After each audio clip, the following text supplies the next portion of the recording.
Tensions within Ferrari reached a fever pitch after Lewis Hamilton's emotional outburst toward Frédéric Vasseur was revealed to the public. The incident stemmed from a clash with Fernando Alonso at the Singapore Grand Prix, which cost Hamilton several positions and a significant opportunity. Behind the scenes, the atmosphere in the Ferrari garage was reportedly tense. Hamilton was visibly frustrated, and Vasseur tried to calm the increasingly uncontrollable situation. Could this be the first sign of a breakdown in Hamilton's relationship with Ferrari, even before the end of the season? Let's discuss it. Hamilton began the Singapore Grand Prix with high hopes. After a series of poor results and questionable strategy, this weekend was believed to be a turning point. Ferrari's flagship car this season, the SF25, showed positive signs in practice. It had a stable rhythm, a competitive pace, and a sound strategy. In fact, when the race started, Hamilton delivered a convincing performance. In the heat of the Singapore City track, he demonstrated consistent speed and significantly reduced the gap on the drivers ahead. Ferrari also appeared confident. The team instructed Charles Leclerc to make way for Hamilton, clearly demonstrating their full confidence in the world champion. But it all came crashing down in an instant. The final 3 laps were a disaster. Everything collapsed so quickly that it couldn't be salvaged. As Hamilton accelerated past 250 km/h on the Esplanade Straight, he pressed the brake pedal as usual. But this time, there was no response whatsoever. The pedal simply sank into the floorboards as if the entire hydraulic system had vanished. There was no braking power or control, just a rush of air and a racing heartbeat of fear. "Pedal to the floor! I can't brake!" he screamed frantically over the team radio, his voice hoarse with adrenaline. Hamilton, with the reflexes of a 7-time world champion, didn't give up. He turned the steering wheel with incredible precision, using a combination of gears and tyre friction to slow the nearly uncontrollable car.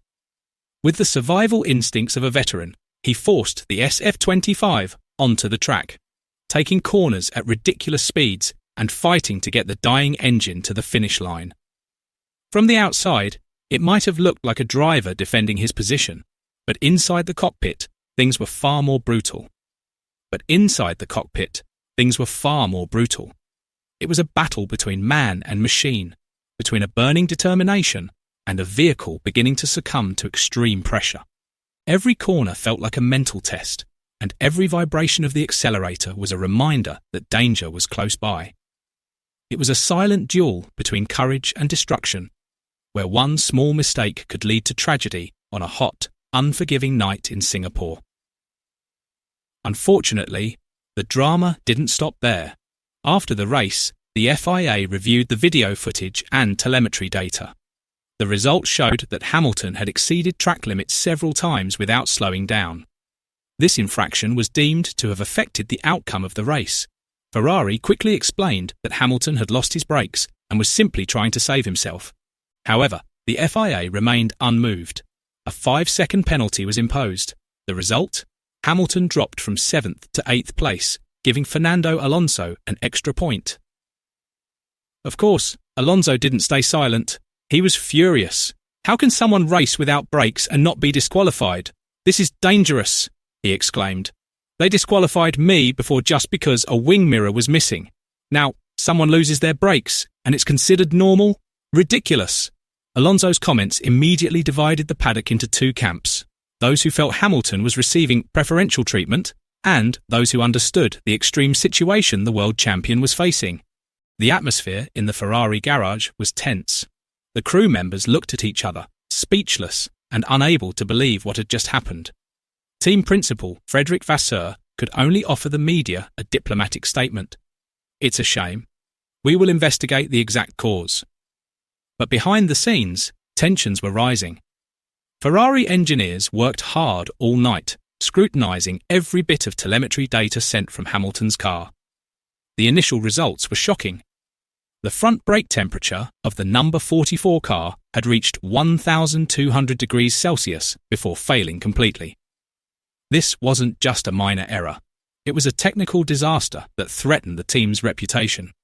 The cooling issue that had plagued Ferrari since the Baku Grand Prix had apparently not been fully resolved. Some engineers even suggested a small design flaw in the brake ducting system could have caused an extreme thermal imbalance. Hamilton himself looked devastated. In his post-race interview, he simply said, "I couldn't brake. The pedal went to the floor. I tried my best." His tone wasn't angry, but exhausted. The 7-time world champion, accustomed to controlling every detail, now found himself unable to trust his own car. His gaze was blank, as if he had realised that beneath the majestic red exterior, Ferrari was facing a profound crisis, a deep wound that couldn't be masked with sweet words at press conferences.